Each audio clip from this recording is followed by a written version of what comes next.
Welcome back to our Potter's Walk. We're talking about that big win over Cardiff City, and where does that leave Stoke now? 4 to go and a couple more wins for safety. Plus, we're talking about the jury's been out on Mark Robins, but our fans now coming over to the idea that he's actually a pretty good manager. We'll get Carl and Liam's view on all of that. Plus, Baker needs a new contract, and we're also talking about Phillips, the brilliance of him as well. Lots to get through, so let's crack on straight away. At the end of this particular video, we're also picking our player of the season as well. I'll be fascinated to see who Liam and Carl pick out for that.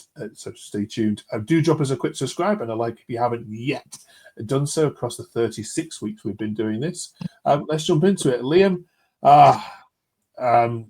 how was your heart rate in that final 10 minutes of that Cardiff game? Horrendous. Absolutely horrendous, to be honest with you. With what we've been like lately, with conceding goals at the end of games, and just before we scored, Cardiff were really the team who were on top. So it felt like it was coming again. Luckily, this time the other way around. Absolutely, and score from a long throw. I mean, Cardiff fans were saying a bit about handball. Carl, are you having any of that? I agree with them, but not having any of it with the decisions we've had go against us. It's about time we got repaid with one. Yeah, absolutely. Yeah, I can see why they're moaning about it. I mean, we'd have been screaming for it if it was the other way, but it evens itself out, doesn't it? And unfortunately, it was against them. Yeah, I mean, deserved overall the pattern of the game, Carl, or not? It was just an horrible game. It was an horrible game to watch. It was the sort of game that you were expecting it to be. It was very nervy. I don't think there was much quality on display from either side, but I do think we come into it that last 25, 30, we did look the more dangerous side out of the two, I think. The table looks a little bit more healthier, Liam, now, but we can't yet say Stoke are safe, can we? Otherwise, we're going to get absolutely pillarized in the comments. How many more points are needed out of the 4 games left, do you think, before we can? I think 50's probably the magical place, isn't it? What you'd want to go to. So yeah, one more win should see us through. Yeah, let's have a look at it, shall we? The remaining 4 games then. I suppose, Carl, looking at the other 3 on here, that the game against Sheffield Wednesday this Good Friday, is it the biggest in Stoke City's season this so far, would you say? I'd say that this one just gone against Cardiff was probably the biggest, but if we win this on Friday, in my opinion, I'd put me out on it that we will be safe. So although Saturday just gone was massive, probably the biggest game, now we've got that win again. This turns to another massive game because this will get us home and dry if we can get a result out of that one. Yeah, I mean, Leeds are looking at that Stoke game, Liam, on Easter Monday as their promotion party, and they're hoping that they only need another 7 points, I think, to do it, and that's if Sheffield United slip up against Cardiff on Friday, then potentially they'll be eyeing that one. So I'd put that one out of bed. So do you see this Sheffield Wednesday game as being absolutely a must-win? I mean, it would just be nice to get it over and done with, if that makes sense, just to win and then not worry about it. It completely flips. If we win against Sheffield, it completely flips the crowd from going to nervy to potential party poopers for the other 3 games. You've got a chance to mess 2 teams' promotion parties up and relegate Derby. So that would be a much nicer ending to the season than being tense. So yeah, hopefully we get a win, get it out of the way, stick one up Tyrese Campbell and Tom Cannon against Sheffield United, send Derby down and have a good time at the end of the season. Yeah, the Sheffield Wednesday are playing absolutely appallingly as well, and no win in 5 as well. All right, then some other things to come out of it. Carl, the manager, so he's come out and after the game and said we need to enjoy victories like that. Yeah, we need to enjoy it. It's important that we enjoy wins, then get back right on it. Russell says he's a class act. I'm as confident as I've ever been that under this guy, the club will finally turn a corner. Our form in the last few games has been too good to get sucked into relegation. One more result on Good Friday, and it should be job virtually done with 3 games to spare. You've always been happy with Robins. You've not been one of these fans that have been on the fence with him. But are we finally seeing the crowd, the Stoke fan base turn in recognition that actually you've got a good one? I think so, yeah. I mean, against Luton, they were singing Mark Robins' Barmy Army. I heard it again against Coventry. I think when it come to it, obviously got to discover what players he'd got, who was best in what position. He then got plagued with injuries. We had Pearson out, we had Thompson out, we had Manoof out. He's got all his players back now. He's found his best 11, and I think we're starting to see what sort of team we can be. Hopefully, with a couple of his additions in the summer, a pre-season under him, hopefully we'll get a bit higher than 14th, 15th next season. And I think everybody can see that we're heading in the right direction, hopefully, at long last. Yeah, I mean, we're nearly done, Liam. 3 more to go of this. But if I'd have said to you at the start of the season in August, you'd finish the season having 3 managers, one that nearly took you down, and Mark Robins, would you believe me? I'd like to say no, but with Stoke, yeah. Probably. Yeah. I thought that this was going to be the season that Schumacher probably built something with us. That got caught short. Palazzo was an absolute disaster.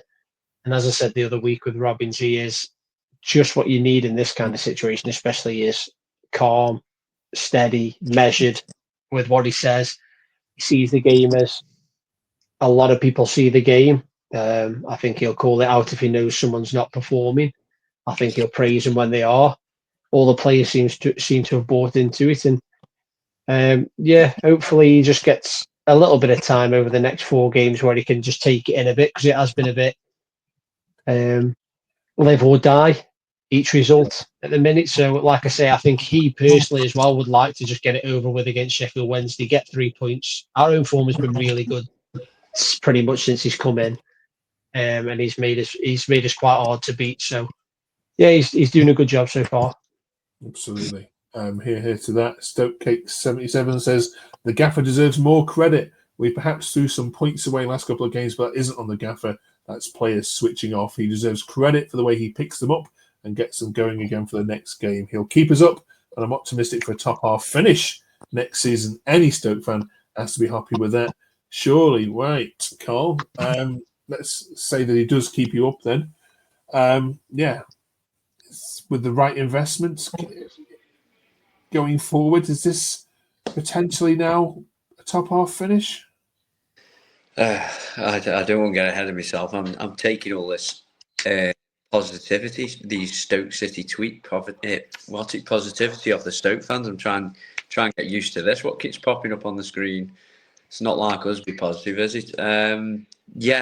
I think with the right recruitment, hopefully he gets to say anything. It doesn't like John Walters.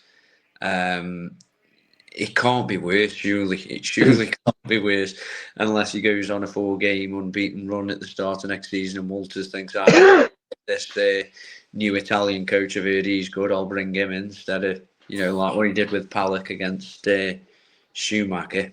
I think we could be in for a better season. I'm going to say a better one. I'm not going to say a positive one. I'm going to say a better one under Robins with the right recruitment, yeah. Okay. All right, let's look at some players that stood out in that particular game against Cardiff.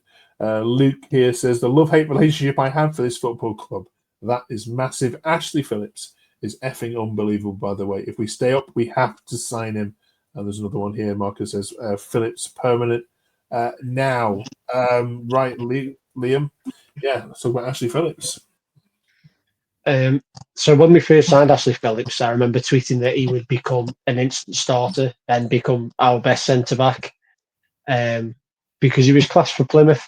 I remember watching him for Plymouth and him being absolutely class. He's been second best player of the season, best outfield player of the season, which I don't want to, obviously I'm giving away later. All right, but he's a class above, and it's not just he can improve on the ball, which he will. He's young, but he's reading the game. His speed across the ground. He's good in the air. For a young lad, all these Stoke fans want him signing permanently next season. I've got a feeling they might be disappointed because he will either play in the Premier League bits and pieces, or he'll go to a top end Championship club and really be one of the top players in the league. Carl, do you agree with that, or do you think, because I mean, he seems to, Mark Robins seems to get him, and he seems to have really settled recently? Is there a chance that you'll get him permanently? I wish I could say yes. I wish I could continue with the positivity that we're seeing, but I can't see. I think I said it a couple of weeks ago. I can see him being a international England player in the future. He's going to be a solid centre back. Looking at the state of Tottenham Hotspur, he'd fit in there straight away. You know, he's had a good season with us. He's learned a lot, I think, because he's had to battle.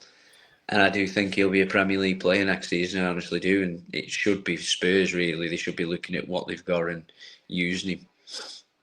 Okay. This tweet, Liam, I wanted to direct directly to you because I know you've had a lot to say on him. Sam Hill says, Robbins is doing a good job. We need to give Jordan Thompson and Lewis Baker new contracts for next season. We've been here before, but your view might have changed in recent weeks. Lewis Baker.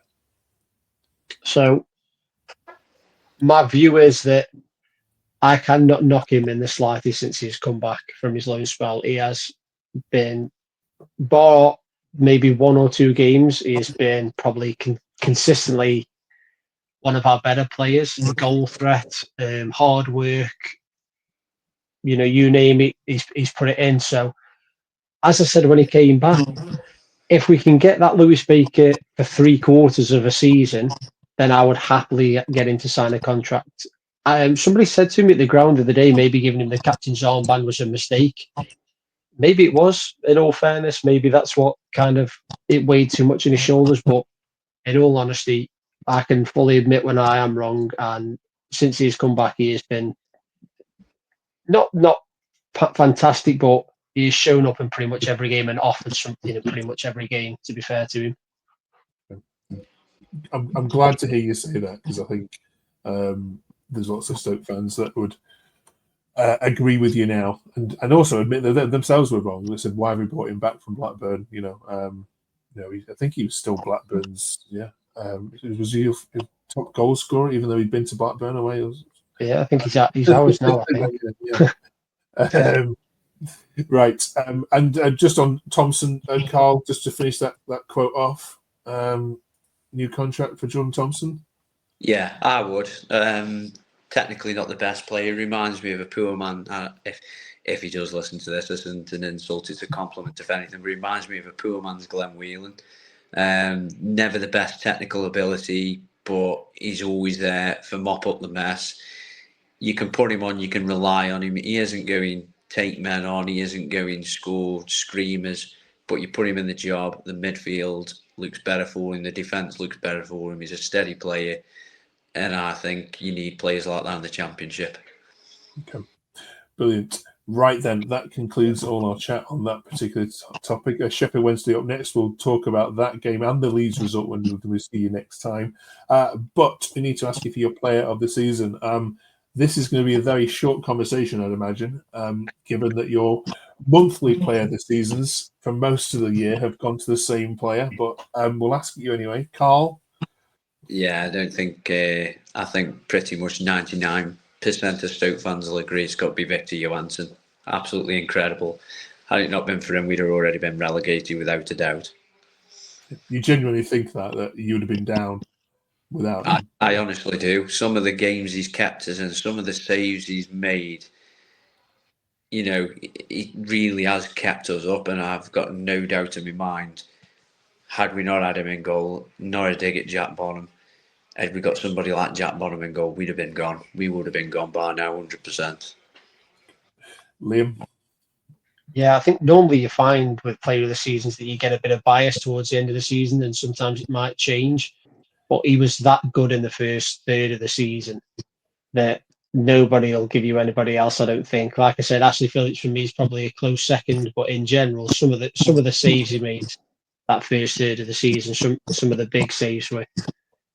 He didn't just win his points; he won his multiple games. So yeah, it's Johansson. Absolutely. Yeah, you won't hear any Stoke fan, I think, disagree with that. Thank you, both of you. Before we go, though, we are asking you to choose the Championship player of the season as well. Through Stoke eyes, you're not allowed to choose a Stoke player, not that you probably would anyway.